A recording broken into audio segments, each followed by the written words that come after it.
And in addition to that, we have to make sure that we are in a position that we are. Well, let me go to the second thing. I've spoken enough.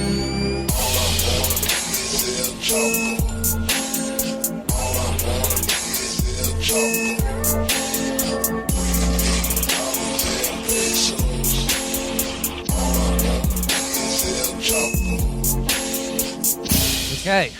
Hello, everybody. It's Chapo. Greeting from, I don't know, what is it, day 7 or 8 of quarantine here. This is an episode we are bringing to you observing full protocol. This is all done by remote. But, you know, the thing is, we were born in social distance, and we will continue now on in the same format. This is a little different. This is old school Chapo recording over a group chat, each recording our own audio, but we are happy to be here with you. It's me, Matt, and Amber with you today. And boy, oh boy, is there a lot to talk about. Where would you guys like to begin? How about Joe Biden is dead. Joe Biden's okay, he's probably not dead, but if that video is actually current and he just really likes that shirt, he looks like shit. So there's a couple different theories about this. I'm referring to after, what is it, like almost a week of being completely MIA, Joe Biden's campaign was assuring everyone that, you know, he'd been taking calls for, 7-8 hours a day, and that they were working on basically building a podcast studio for him in his apartment, or house rather. Loser. So the question is, Joe Biden came out with a web stream today that may or may not be actually today. Competing theories about that out there, but I think we can safely say, Chris, cue up that Bauhaus. Joe Biden is dead. Joe Biden is dead. Joe Biden is dead. Or, if he's not, he might as well be. Did you guys watch the video today of him like losing the teleprompter and just sort of? He's clipping. Yeah. He's clipping badly. He looked really sharp, I thought. It looked like something they recorded. First of all, he is wearing the same. I hate even delving into this, but it looks like something they recorded a while ago because of a outfit overlap. I wear the same thing every day too, so I understand. But also it looks like something they left on the cutting room floor a few days ago because they're like, this looks like shit, and now they're panicking and being like, okay, well, we have to put something out. There's also some speculation that he's in front of a green screen. And I've seen people say that. Ultimately, it doesn't really matter because he looks and sounds like shit on the video that they've spent a week prepping to create. They're cramming for a week to figure out how to go on Instagram Live, basically. And then when he finally did it, it was just even worse than the last one. He's glitching all over the fucking. He's clipping through the goddamn floor of his den. Well, they won, so who's really owned out of this whole thing? They won what? They got this decrepit old fuck out there, and it worked. I don't know, man. Owned. Give him a minute. I do not have totally sure faith in Joe Biden's. Oh, sure, but that doesn't fortitude. That doesn't mean Bernie's going to be the nominee. That's why they're fluffing up Cuomo for him to step in. I don't know how they'll do it, but they'll do it somehow. I don't know. I literally don't know what's going on. I don't think actually at this point anyone can say what's going on, which is also why I don't want to go too far down the Biden is dead, conspiracy theories, even though he most certainly is dead. Just because I have no idea what's going on. I literally have no idea what's going on. Also, I'm delirious from social isolation. I just want to read a little bit from this is an ABC News article titled, "As the coronavirus upends the 2020 race, Biden seeks to offer a possible presidency preview." And this gets into sort of gingerly dealing with where the hell he's been over the last couple of days. But I just want to read this here. It says, quote, "We're almost even reframing how we think about email to focus on engagements, right?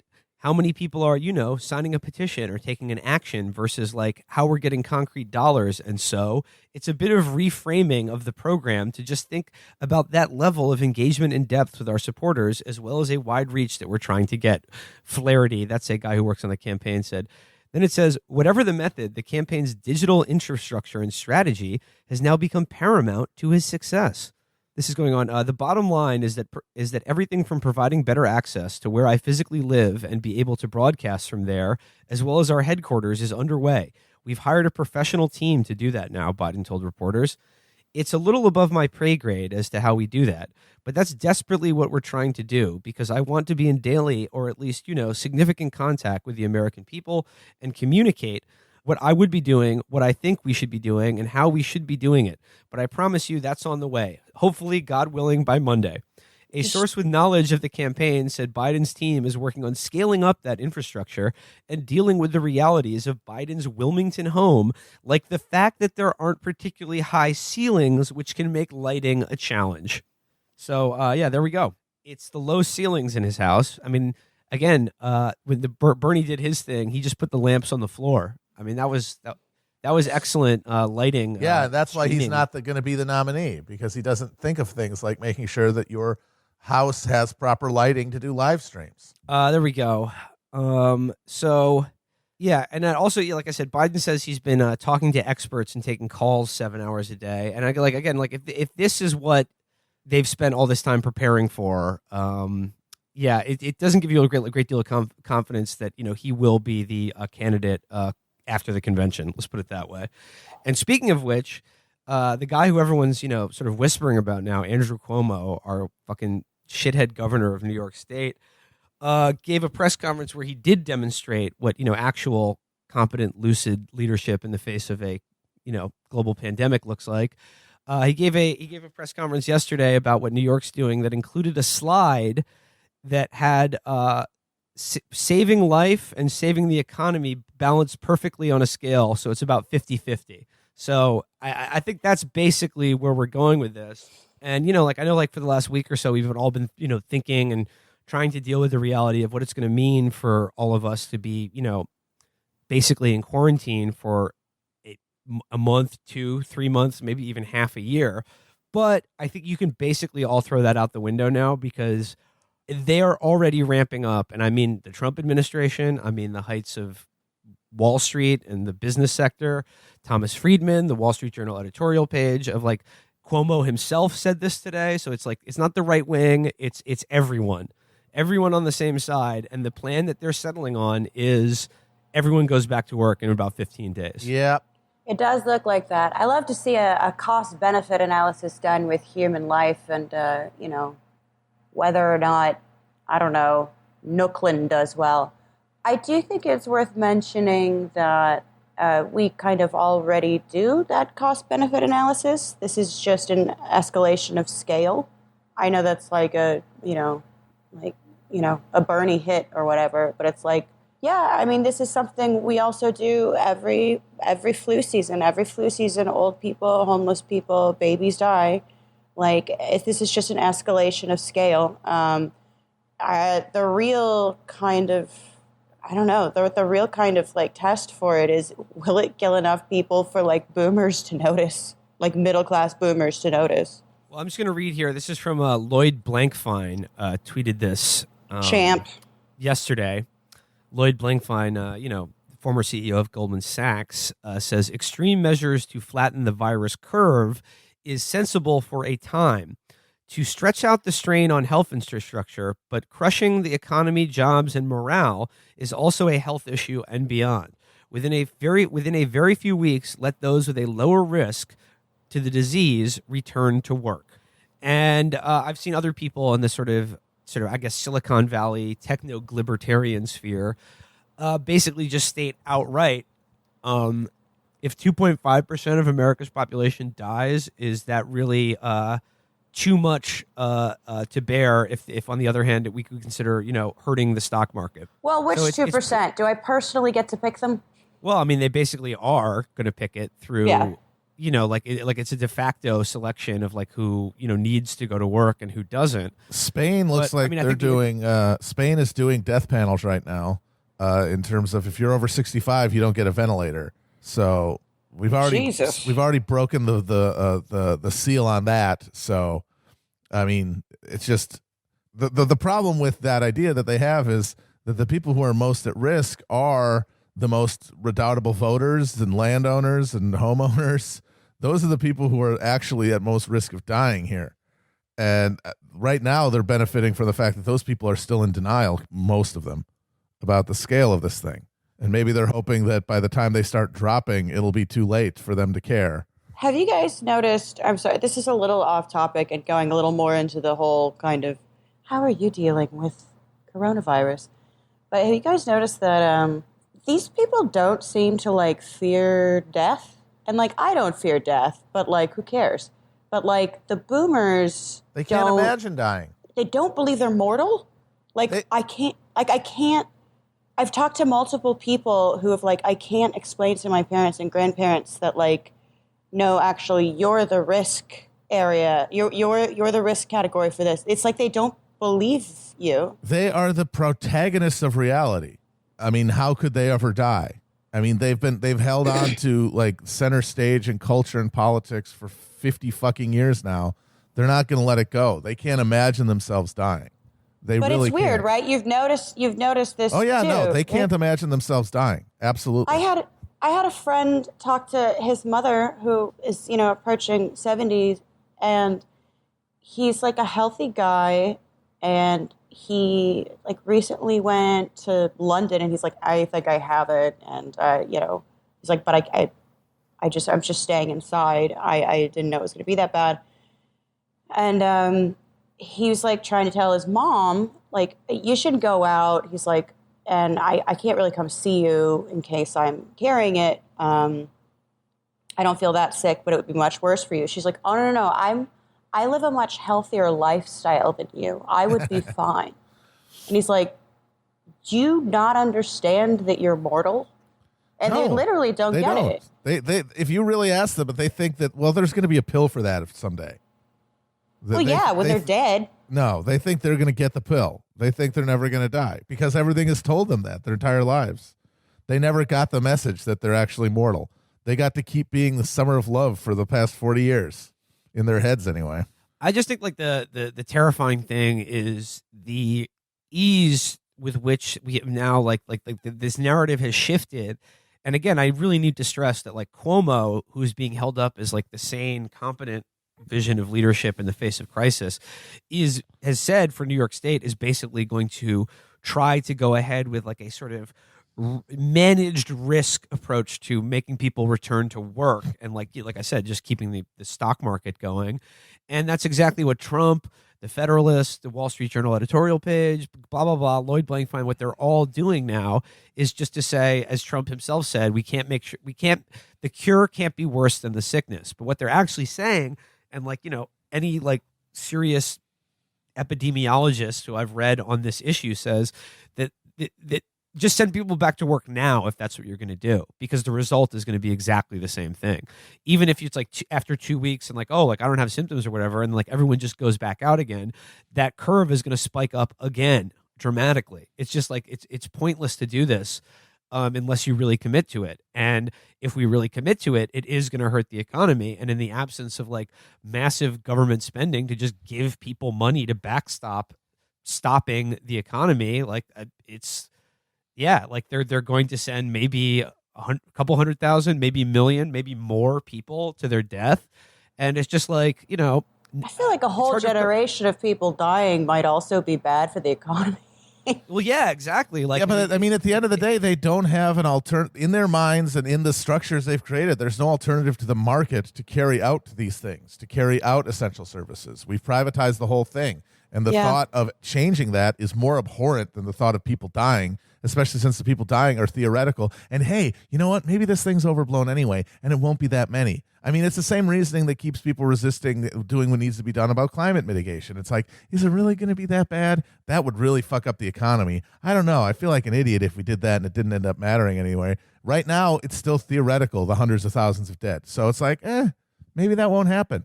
I mean, it's certainly more terrifying to imagine breaking open the economy and like destroying this fragile house of cards they've built between private and private, and actually having the government assert any authority, which they've basically abdicated, and all of those fucking mechanisms have atrophied anyway. Well, it's weird too because I I don't know about you guys, but like people seem pretty willing to adjust their lives to observe these health recommendations, even in New York, where New Yorkers aren't willing to do anything for anyone.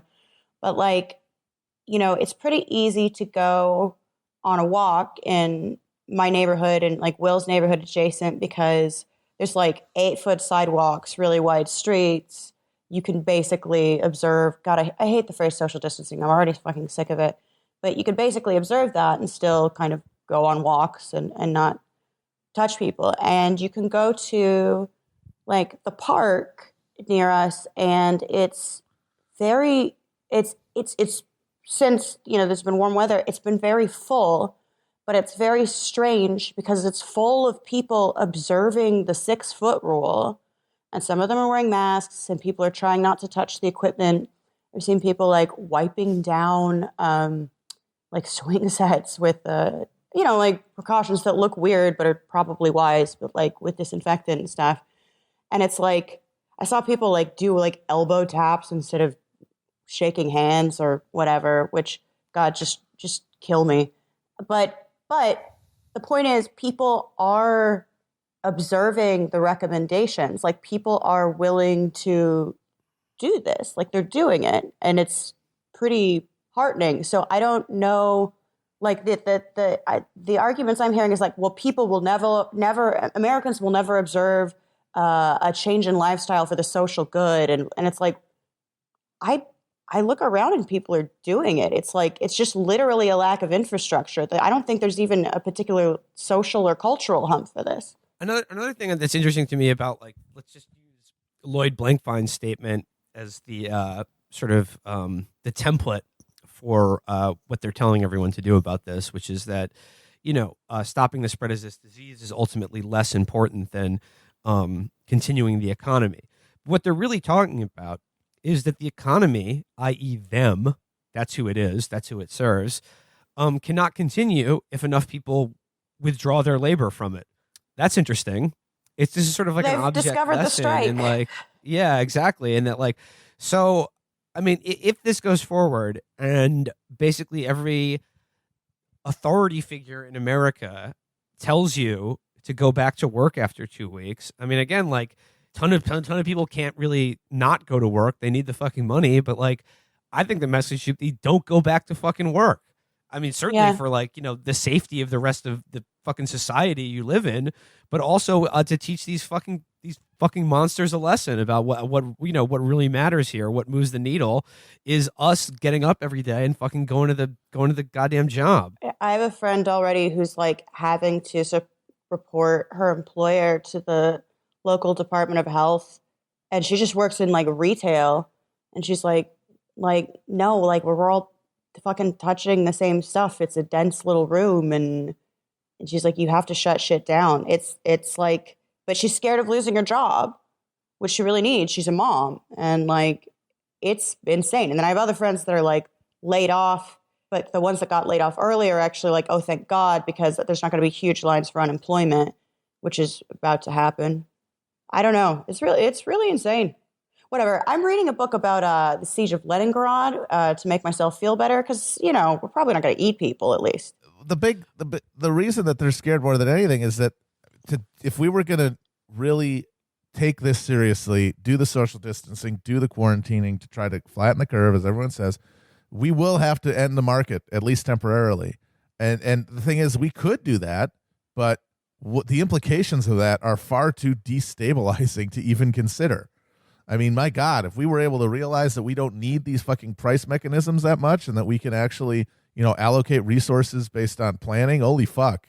That's scarier than any fucking virus, especially since these people are all fully confident they're not going to get it or that they'll have, enough money for the gold-plated ventilator to make sure that they don't die. Matt, just remember, the most important thing is that he not call it the Chinese virus. That is very important. Yes. We got to concern ourselves with that. I want to talk about this, actually. Speaking of the Chinese virus, I'm just going to, this is Donald J. Trump last night. My friend, in parentheses, always there when I've needed him, Senator Rand Paul, was just tested, quote, positive from the Chinese virus. That is not good. He is strong and will get better. just spoke to him and he was in good spirits. So Senator Rand Paul is now paused up. It's not good, but he's fine. But no, that's why it's not good. Yeah, So apparently, Senator Rand Paul got tested for the coronavirus 6 days ago and continued to go to work every single day. He was waiting for the test results. And then when asked about this after it was confirmed that he was paused with China flu, just said like, well, the Constitution doesn't say anything about not going to work. No, he just said something about how like, well, I thought it was highly unlikely that I had it, so I kept going to work. And then even funnier, today apparently another senator, they didn't say which one, has tested positive, and apparently it's because they were using the communal bowl of jelly beans that's in the Senate. So all these guys are just sticking their fucking fat, sweaty hands into a big bowl of jelly beans for days at a time, giving each other the fucking spreading this fucking virus. They'll be all right. Wow. They'll be fine. We call that the typhoid Reagan. Huh. Typhoid Reagan, yeah. And They'll also, Rand Paul's dad, Ron, just the other week published in his weekly newsletter for the Ron and Paul Institute, quote, "The coronavirus hoax." Owned. Cool. Very cool. Ugh. Oh my God. But can we, how's everyone doing? I'm doing pretty good. Catherine and I are, we're maintaining. We're just, we're here with our cats. We're watching a lot of movies. I'm cooking again. I'm not doing bad. I have no idea, but I'm feeling better knowing that the cruise industry is going to be okay. A thing that literally shouldn't exist. Exactly. Anyway. It's like some things I can get, like airlines are a crucial infrastructure. You should nationalize it and cut it down to what it needs and not make it just, a luxury experience. But you still need airplanes. Cruise ships should not exist. Bomb them. It's like, oh no, our industry's over. Oh well, how about we just take the ships, convert them into uses like mobile hospitals, and then that's no more cruises. Would anybody's life be any worse if there were no more cruises? My idea, use those cruise ships as prison ships for the bourgeoisie, and just never let them dock. Let them sort of drift around. Go see mad. Terry Southern's the Magic Christian, but on a massive scale. I believe it was Frederick Jameson who said it's easier to imagine the end of the world than the end of Carnival Cruise Lines. Because that's really what it boils down to. There's no economic necessity to keep cruise ships going. They're not even that important a lobby. It's just the thought of them going away is too alienating and disturbing. Oh no. That means things are different now, and we can't have that. That means the world has moved on, like in the fucking Dark Tower series. I'm imagining a cruise ship lobbyist right now in the little shorts and pastels and little boat shoes. little Senator, what can we do to make this work? To get to the cruise ship lobby office on K Street in D.C., you have to go down a giant water slide. Matt, let me ask you this, though. As far as the cruise ship bailout, do you think any Republican president would have done this? Or is this just a weird eccentricity of Trump knowing somebody? I love the cruise ships. I love the cruises. They're wonderful. The big boats. The thing about the cruise ships, folks, is the big. Look at that big boy. Honestly, that might be it. They're very large ships. Yeah, but super rich people don't even go on fucking cruises. That's for fucking. No, because they're gross. That's for middle class fucking striving dipshits. Real rich people have their own boats. They have their own islands, famously. Yeah. No, I think it's all. Now I have my own island as well because I did download Animal Crossing. That's an update from my quarantine lifestyle. No, this entire horrifying. What do you know? It the game is for babies. I love a baby game. We're all reverting now. I imagine it's apparently someone sick in my building, and I don't think it's actually a big deal. But everyone, multiple families left my building. So now I can be really loud in my apartment. And I am going slowly mad. I impulse purchased a banjo, so you might be getting some banjo content soon. We're gonna get maybe a little ditty for the podcast. Yeah, oh, absolutely. I will write the ballad of Corona. Are you gonna be doing a little picking? You're gonna do a little picking for us? I don't know. It's just very weird because it's this isn't sustainable because people are also they are panicking. I mean, understandably and somewhat not so understandably. We laugh at the toilet paper thing, but I don't know. Like, Well, I will go. I will the- go isolation mad though. And I did think I'm like, why didn't I get like, like a quarantine boo before this? But then when I was thinking that, I got, by the way, a text almost simultaneously from two different friends that were that are quarantined with their beloved, and they were both just like, I'm going to kill him. So I'm placing bets on whether it's you or me. I'm not saying which one of you is Willem Dafoe and which one of you is Robert Pattinson, but I'm just saying you shouldn't have killed that seabird. And my money's on Catherine. Okay, well, as soon as you brought up which one of you is Willem Dafoe, if you're talking about being isolated in a relationship, I thought you were going to say which one of you is Willem Dafoe and which one of you is Charlotte Gainsbourg. If you've seen that movie, yikes! No, I think we're doing great. I think it's easier to have another just person. wait. Just wait. Yeah, well, look, we we don't want to totally kill each other yet, so that's good. But I said it on the stream the other day, and I honestly feel like I spent most of my 20s, or a good chunk of them, preparing to sit in an apartment doing nothing all day, not talking to anyone or doing or seeing anyone, and just sort of keeping myself entertained in a kind of isolated nirvana. So I feel pretty well prepared for. I don't know. I thought I would be okay because I'm like, whatever. I love being alone, and I work alone, and I arrange my life around being alone. But I never realized how much I actually rely on crowds to like I want to go to the movie theater and get my nails done and do all this shit. I just get back to what something Matt said earlier about how the only way to actually stop the spread of this virus is basically to stop the market for maybe even a half a year or something like that.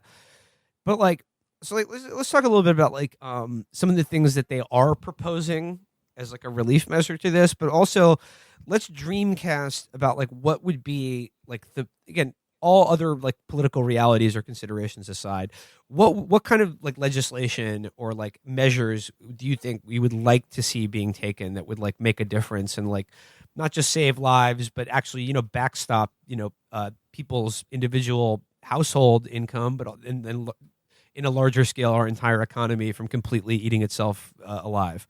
Well, I mean, obviously we all want Medicare for all and, tests to be produced. But one of the things that a lot of people were talking about is that this would be a really great opportunity. The people on, the read list is this would be a really great opportunity to upscale domestic manufacturing because we don't have the pharmaceutical and medical infrastructure. And those used to be very good jobs. My ex-husband had a really good job in Indiana, a really good union job producing medical supplies on an assembly line. And when that went away, the remainder of the town just dried up and it was miserable and horrible. And that's the kind of post-industrial wasteland that exists. And it's everyone's well, manufacturing isn't coming back. It's well, clearly certain things actually should be produced domestically for a large population.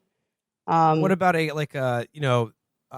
think Bernie has proposed this using basically wartime powers to having the government take over manufacturing of things like ventilators and just sort of putting factories to work doing it. Yeah. But what about bail? I know we were making fun of bailouts of the cruise ship industry, but isn't this sort of a perfect example that if everyone has to stay inside and not work, then everyone needs a bailout in terms of not just a cash injection every month, but mortgage, loan deferments, and I think most importantly, rent. Yeah. I think rent should just that will be the last thing too. Yeah. It's a fucking landlord's economy, man. 2/3 of all New York City residents rent. And in none of Cuomo's supposed relief measures, he put a deferment on mortgages for the property owning people, but in terms of rent, there's no relief for that. And here's the other thing: what does it mean to do a rent freeze? Does that mean at the end of 3, 4, 6 months you got to cough up back rent? No, to me, everyone should there should be officially no rent during the time that everyone has to be quarantined. All this shit only works because somebody owes somebody and somebody's paying somebody. If you don't have that, it does destroy the entire underpinnings of the economy. Now, we could replace it with a command thing where it's everybody stay where you are. We're not collecting rent. We're going to give out money. We're gonna make the printers go brrr, which we totally could do, but that would require a degree of federal control of economic activity and distribution that we have intentionally made impossible over the past 40 years. Yeah. What do you guys think about by the way, in the UK right now, it looks like they're going to like nationalize the rails under a Tory government. So it's like you've got like a right wing instituting left wing economic policies because Labor got so neoliberal that the right lapped them on it. And I kind of have this fear that the Republicans are going to offer more social democracy than the Democrats. They're already sort of doing it with, I mean, this bill is shit, man. The thing they're doing in the Senate is not doing any of that. So maybe they'll like make that decision, but it looks like they're more likely to just send everybody back to work than to do that. I mean, the Democrats are still getting in the midst of getting lapped on here. Like you had Jared Polis, the governor of fucking Colorado, condemning Trump as a socialist for even suggesting that a bailout of any of these industries should include the government getting equity in them. I mean, they could get lapped by standing still, but the Republicans are not. They're not in a hurry to get social democratic. I mean, this bill is dog shit. True. But even making overtures to it, again, like this is what we keep saying, is that like obviously like Trump is lying, but the Democrats are outright saying we're not going to give you that. Matt, could you talk about what's in this bill or like what's actually being proposed here versus like, what needs to happen? Well, should happen. One of the big things is $500 billion sort of like a bailout fund, which from what I understand is basically no strings attached. Would not have any requirement that businesses not lay off or fire employees or pay them or anything. Just a bunch more liquidity into the system, which is what they've been doing so far, and one-time checks for people, not a recurring payment, one-time checks, and nothing on rent at all on the national level. Yeah, no, I mean like in terms of so it's just a blank check bailout to like big businesses and no strings attached at all. Like I know I was seeing last week like Boeing is about to run out of cash. And unless they get a bailout from the government, they're going to go under. Yeah. And it's just like, well, Boeing's a major airplane manufacturing. Maybe we shouldn't allow them to go under. But like, if we save them, it should become America's airplane company. Yeah, of course. They want a bailout that's worth. The taxpayers should become the shareholders of that company. They want a bailout that's worth like 9/10 of the value of Boeing. Like they're just asking to get bought out, and it's like but then you should own them at that point. Yeah. But that's not part of it. Well, and to be fair, there's no way we could possibly do a worse job running Boeing as a country than Boeing is doing right now. I don't know. The thing where they went to Fiverr to get to do a program that crashed the plane on purpose and then you had to pay extra to have it not do that. I thought that was pretty cool. I mean, that sure shit didn't hurt their fucking bottom line. They were doing great right before this. But back to like, sort of, ideas that are being bandied about right now. Matt and Amber, I'm curious your thoughts about a rent strike, about the utility of such a thing or how to even approach doing something like that, or even if it's advisable. What do you rent think strikes are like notoriously like not, like it sounds cool, but they notoriously don't work. They tend to work best when you organize an actual building because you have to look at the landlord and how many properties they have and whether or not they have the time and the money to hassle you personally. Well, I think public housing and stuff like that should go on rent strikes because they've already suspended. I think they're suspending rents in public housing as part of the federal response. I think so, yeah. But they could still evict you. It's like, I think people go into sort of like organizing everything from forming a union to like stuff like rent strikes without thinking like their moral righteousness will carry them through. But if you don't do that right, and you're the one person in a building of like 16 units, and everyone in it is paying their rent, your landlord will just throw you out. Well, yeah, but the thing is, people aren't going to be able to pay rent on a mass scale. Like, it's not going to be one person in a building. It's going to be an entire building's worth of people. They're not going to have to organize. They're just not going to have the money. So what happens then is the question, and I don't know. I mean, yeah, but that's not being able to pay is not the same thing as an organized strike. Let's not like retroactively like paint desperation as a conscious, as a conscious activist or organizing strategy. Well, it's still, I mean, it's just going to be a reality. It's going to be a reality of people not being able to pay their rent. The question is, what happens then? Do they just throw everyone out of their apartments? Everybody gets thrown out of their apartment to get replaced by who? I mean, I don't even know what they would do. I don't know. But if they're not getting the money anyway, and also landlords are ruthless. They like to tamp down dissent. They're bosses for your home. Well, like I said, it depends on how many people genuinely can't afford to pay the rent.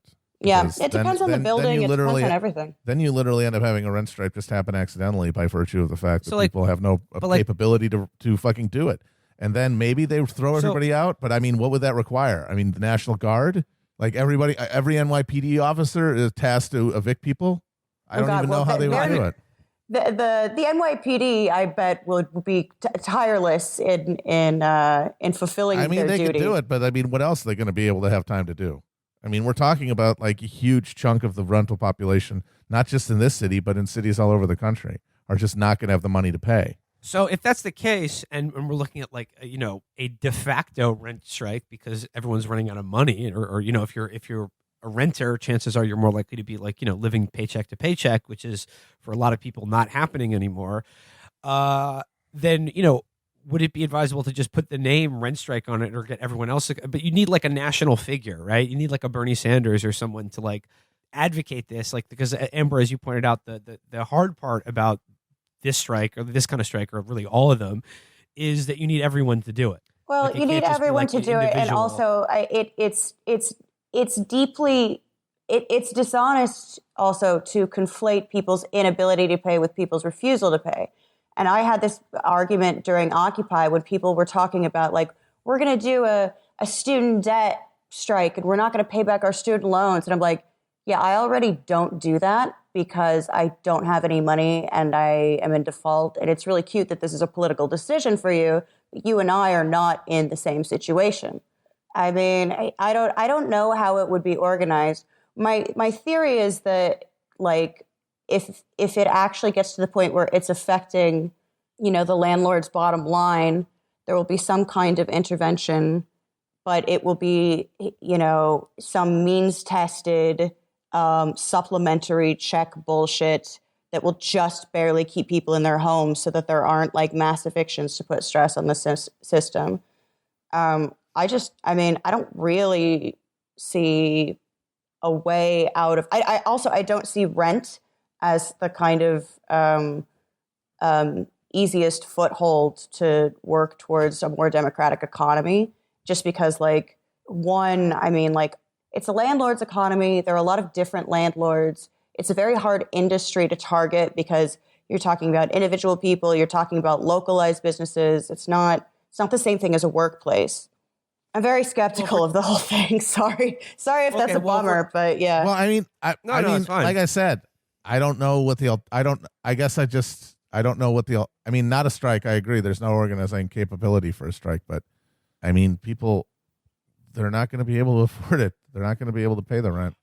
And I don't know. I mean, that's one of those things that's a real change, a real difference, a real obstacle to things as normal that these people in power have a very hard time processing right now. And that's why they're so terrified. And that's why they're mooting publicly, so many of them, the idea of just like, well, let's just pretend this isn't happening because we literally don't know how to function in the absence of these market forces, which we have surrendered all autonomy to. Sorry, actually, I just found the quote from Cuomo. Again, this is everyone's big Democratic savior. He says we have to plan to pivot back to economic functionality. Says we may not have to isolate everyone, could allow healthy, less vulnerable to work. COVID-19 survival rate is 98%. NY forward plan to look into restarting economic engine. He says at some point you have to open the valve because this is not sustainable. Says he has no second thoughts about keeping all non-essential workers home despite damage to the economy. Says there will be political consequences, but claims he doesn't care. Quote, the first order of business is to deal with the health crisis. We are still in the relative calm before the storm. Once we get through the health crisis, we will plan for economy. Sounds like they're already planning for the economy, though. Yeah, that does sound like that. Also, I want to know about that 2% because, like, that's the thing is that, like, the, recovery rate for this is entirely dependent on the kind of, like, intervention that is taken on behalf of public health. So it's like when people are like, look, I'm not vaccinating my kid because no one's died from polio in years. And it's like, yeah, because they were vaccinating. Like, you can't use that. Like, that's fucking circular logic. Yeah, I mean, the reality of this is if they allow it to get that herd immunity thing that the Brits were operating off of for a while before they did the math, is that, sure, in situations where you have seen the entire population get medical treatment, the death rate is 2%. What's the death rate system-wide when everyone gets it, or basically everyone gets it because you've given up on trying to limit the spread? And then what is it? Something like 15% of people need medical intervention if they get sick with it, which is 15% of the United States population in a country with 1 million hospital beds. That's going to kill way more than 2% of the population. Well, I'm not even sure because I don't think we have good numbers on it. I think like there's a very good possibility that, again, some people's symptoms are so there's no antibody test, so we have no way of telling, but like, I and quite a few people I know think that maybe we got it at some point, but like, I don't know if that means I could be like carrying it, like if I could be the fucking typhoid Mary of Corona.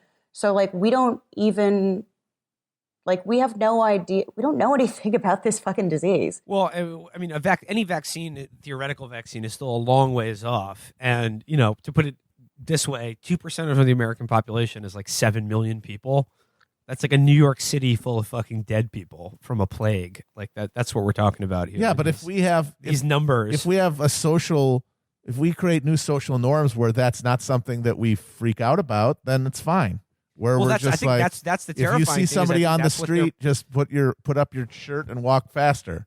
Mm. I mean, I think that's the really terrifying thing is like with all this that I started talking about, I think they're just sort of massaging everyone into being okay with that. Yes, that is the whole point of this. Well, it doesn't take much of a massage for New Yorkers either. I mean, once again, we have a conflict between human life and profit. I wonder which one's going to win. I wonder which one's going to take the title there in that particular contest. I got my money on human life. They're due. After all these years, they're due for a win. I just have to say, I really feel like, and I mentioned this to Will at some point, where there's these parts, and not that we're at war or anything, although that's apparently how Joe Biden thinks of the pandemic. But like, there's that part of like the war movies where everything is really boring, and the guys are just kind of sitting around talking about what they're going to do when it's over. And I feel like no one emphasizes how fucking boring a crisis can be. And I feel like we're just at this point where we're just sitting around being like, I don't know what's going to happen. And I like literally don't. It's just sort of extremely boring. And I miss going to bars and restaurants and movie theaters. And yeah, like I don't know. I'm not very productive either. I'm not writing a lot. I'm just reading about the siege of Leningrad and learning the fucking banjo. All right, let me ask you guys this. What do we make of our boy Bernard Sanders' leadership or presence during all of this, or any if you clocked any in his live streams or any of the things that he is? Yeah, wow, what a reassuring, dare I say, presidential presence. It's actually kind of like, I mean, I try to stay away from shit like that. I think Gabriella Paella like had a thing where she's like, the word presidential is disgusting, but like, actually, stuff like leadership at moments in moments like this is pretty useful. And I mean, I hope people are following them because he's done a really fucking good job of managing this. He's a cool head. And I think when people say presidential, like they mean in this regard, like an FDR fireside chat in a crisis kind of thing. I think being like responsive to people's genuine concerns, which is like, let's be honest, like the presidency is like a very stupid position that shouldn't exist because we have a really dumb, federal government system. But like the idea, it's like the role that a president can play in reassuring people is very high. And I have to say, like, I don't think my grandparents believed in Corona until Trump acknowledged that it wasn't a hoax. Like, you can say that's stupid all you want, but someone in a presidential position does have, especially in times of crisis, a decent amount of influence over people's state of mind and their attitudes and behaviors. Is there anything that you wish Bernie would say or do that he's not doing? I think I do wish he'd go a little bigger. I mean, right now it seems like he's sort of just kind of bidding up what's already being talked about in Washington, like going higher on the idea of monthly subsidy and stuff. I wish he would go a little bigger, a little big picture stuff, command economy, like what we actually need to do to, get the market out of the way of getting through this, which is what it is. Like, the reason these guys are freaking out is because there's no way that you can keep things going on the paying basis, essentially, because there's just not enough demand. There's not enough input to pay for all this stuff. So it has to be the government. And that requires a wholesale, like, retrofitting of the state to do the things that it spent 40 years saying, actually, that's the market's job. And I would like him to get more explicit on that. One of the things I think that would be useful in that respect is to really, like, talk about the NHS. Because the weird thing about the NHS is that it wasn't something like, say, in the, Scandinavian social democracies, where they're like, okay, we are building a state, and part of that state is, cradle to grave welfare. They had just had a huge disaster, and they created a national health system. World War II, you mean? Yes. Like, they created the national health system out of a crisis, out of, the ashes of destruction. So I think a lot of times people have this sort of tentative attitude towards big projects because I think it's risky to do a big project when, the score is down, so to speak. But actually it is the perfect time to do a big project. God knows, like, neoliberals don't let a crisis go to waste.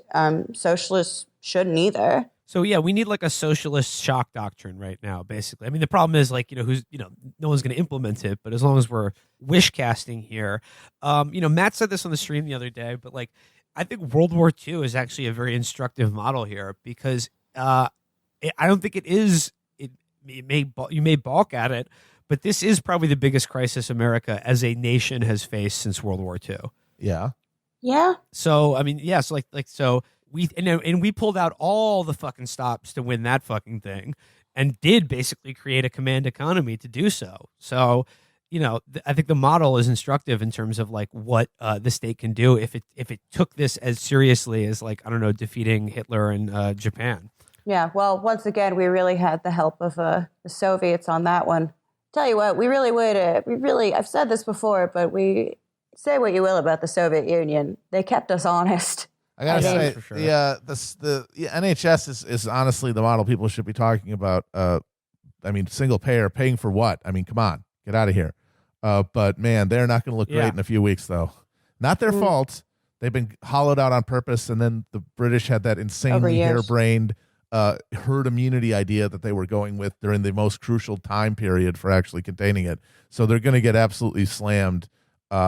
It's not the national part that's it's going to be the problem there when they get absolutely overwhelmed. Also, like, if you look at Italy is like, being used as the stand-in for like the worst hard hit country, like, outside of China.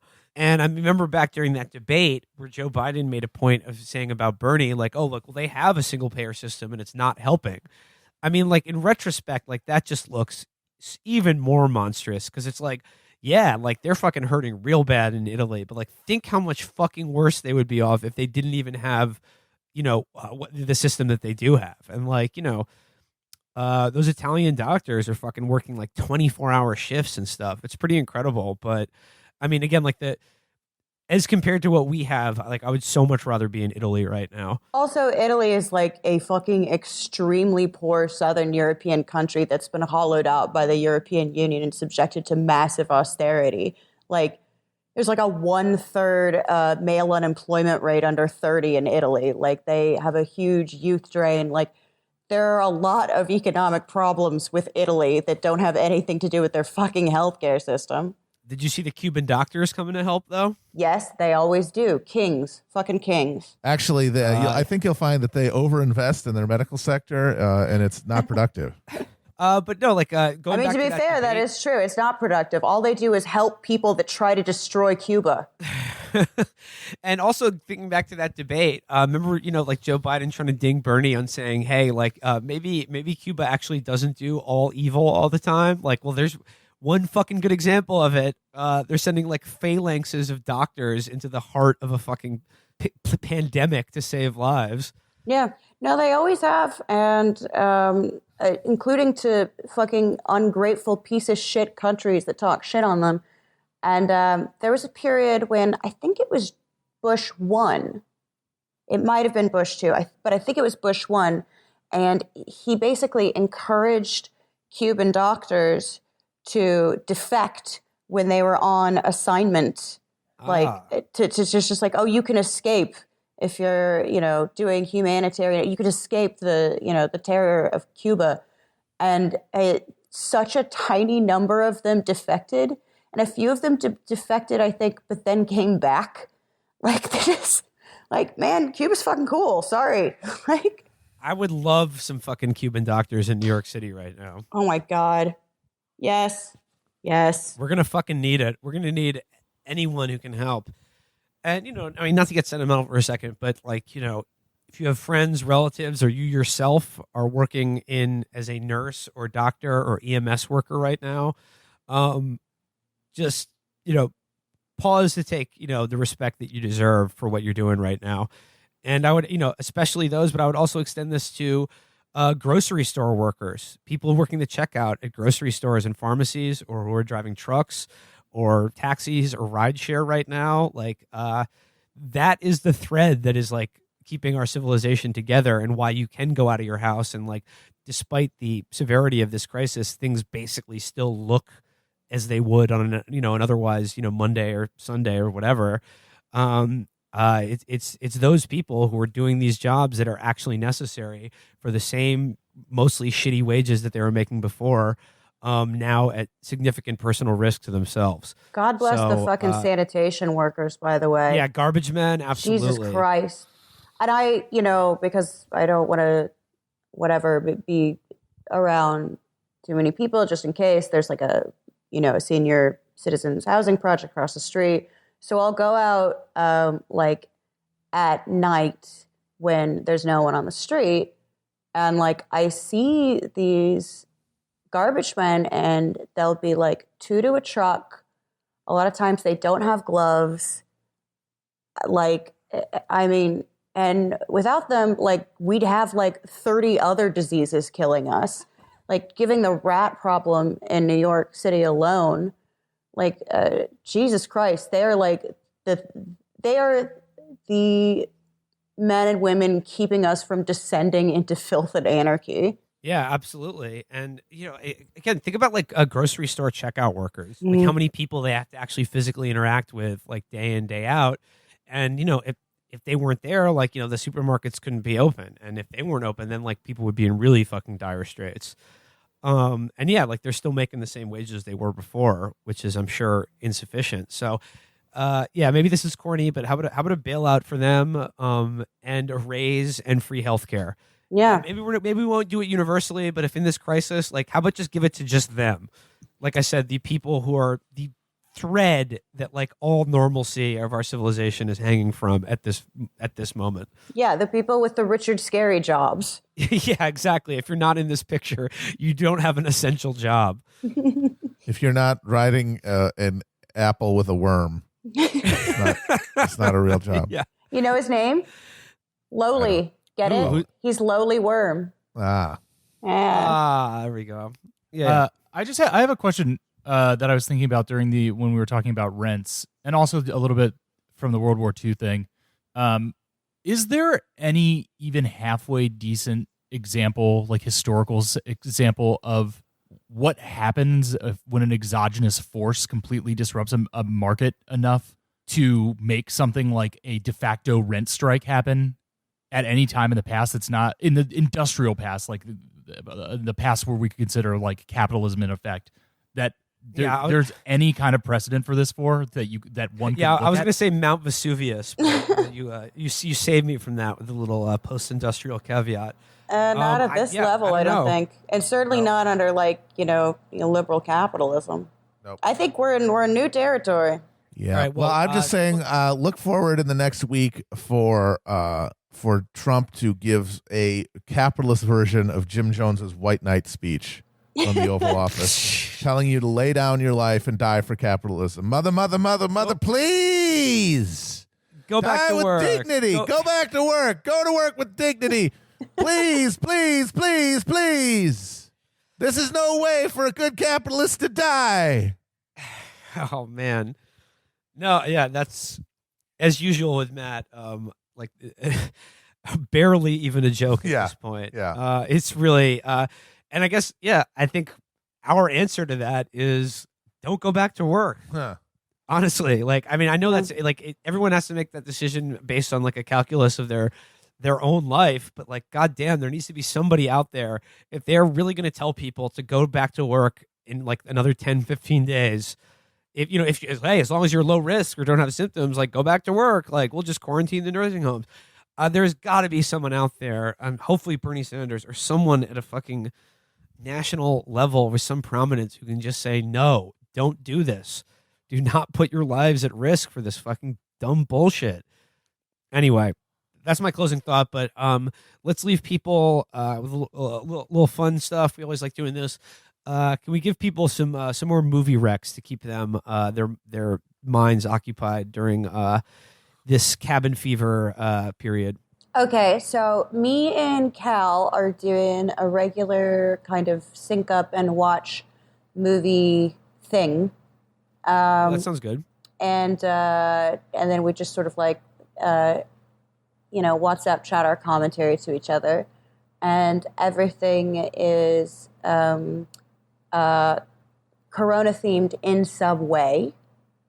So The Third Man was that's my great. pick. Yeah. About profiteering off a pandemic. Very good. Yeah, exactly. No spoilers. Also, just a beautiful movie. It's one of my favorite movies of all time. It is a wonderful classic all-time film. Yeah. And I last night we did Solaris, which is tangentially about it because it's about a sentient brain planet that manifests a man's dead wife. But I say it's connected because the Russian alphabet word for Solaris looks like Corona. So, it's a stretch, but it works. It's also very long, so it will keep you occupied. It's also for a good 4 hours. It's very long, and it's bleak and Russian.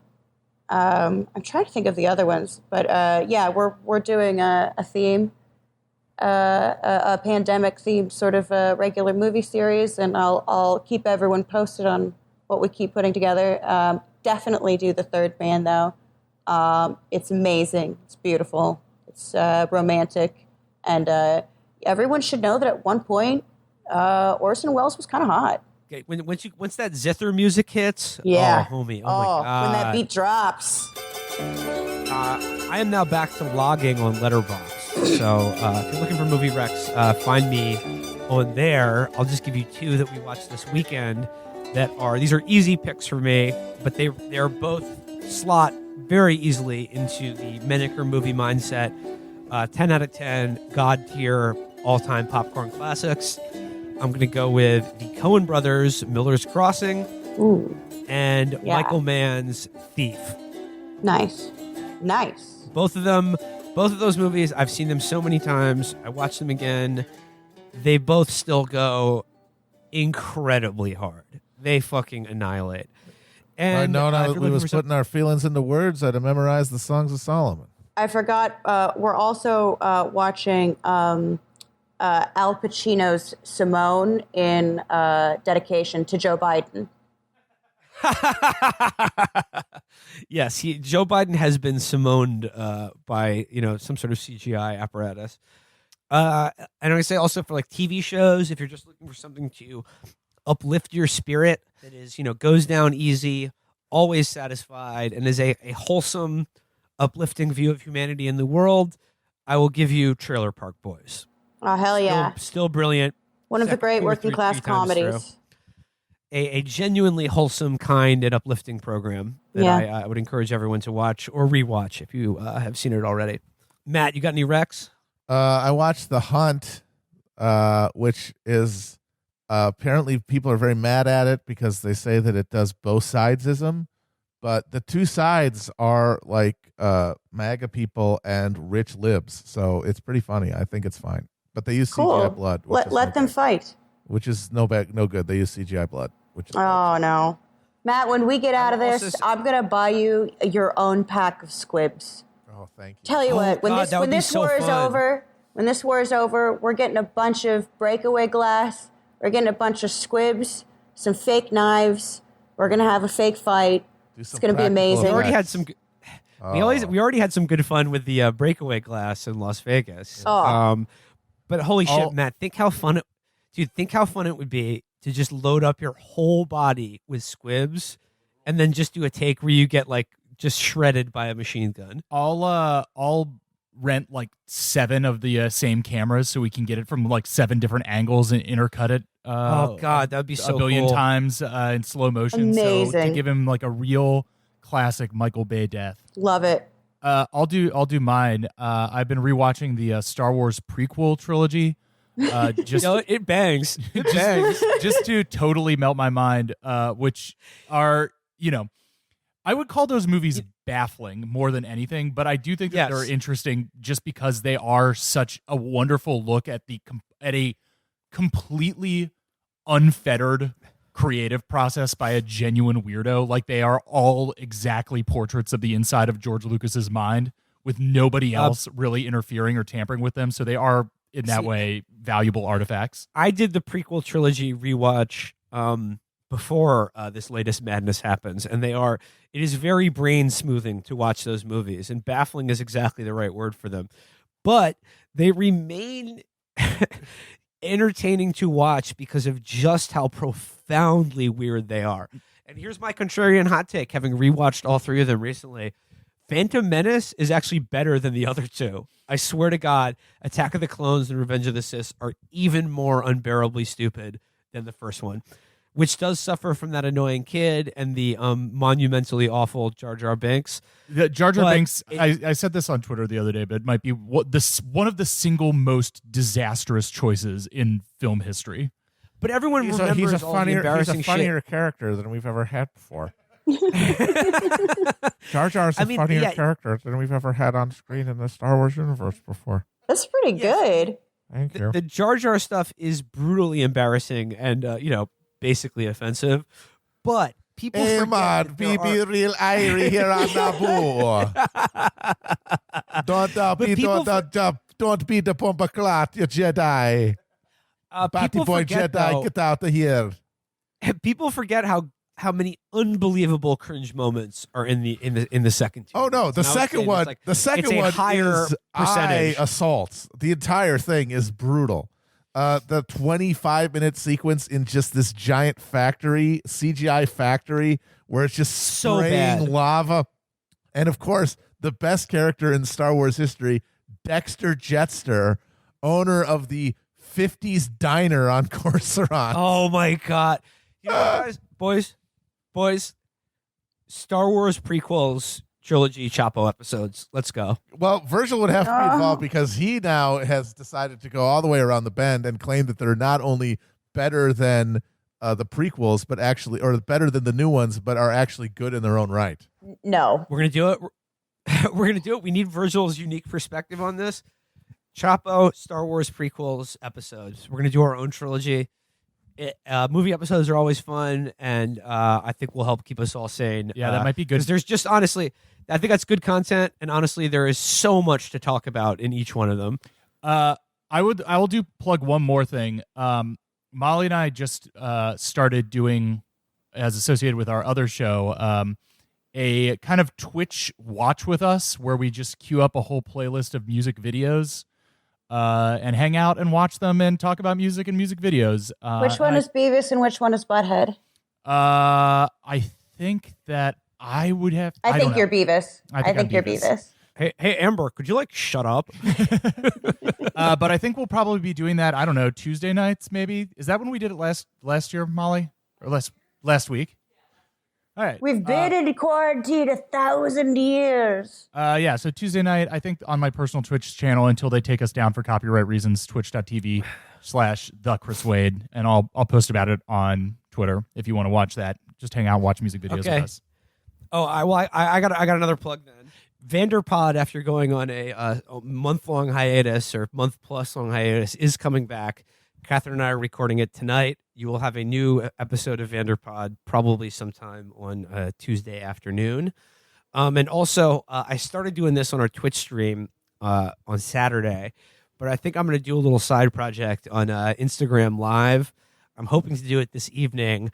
I'm going to read a chapter of Moby Dick, hopefully every night or every other night on Instagram Live. No. Let's do this. Let's do this together because I'm realistic to it. And also, you'll get tired. I'll be honest. Okay, well, we can trade off. I'm going to do chapter 2 tonight, I think, on Instagram. I mean, there's a lot of the book, Amber, so we can trade off or do it together. Yeah, and you will get super. We'll figure out. We'll figure out how to do it. But I'm going to try to maybe. No, because I literally was talking about doing this with someone where I was like, why don't we make videos and just have a bunch of people trade chapters or whatever, and it could be it'd be very hard to do it myself, but maybe as part of a collaborative effort, we can get through this whole quarantine having done a full live streamed reading of the entirety of Moby Dick. Oh, we can do it. It's the greatest. Greatest American novel, possibly greatest novel ever written.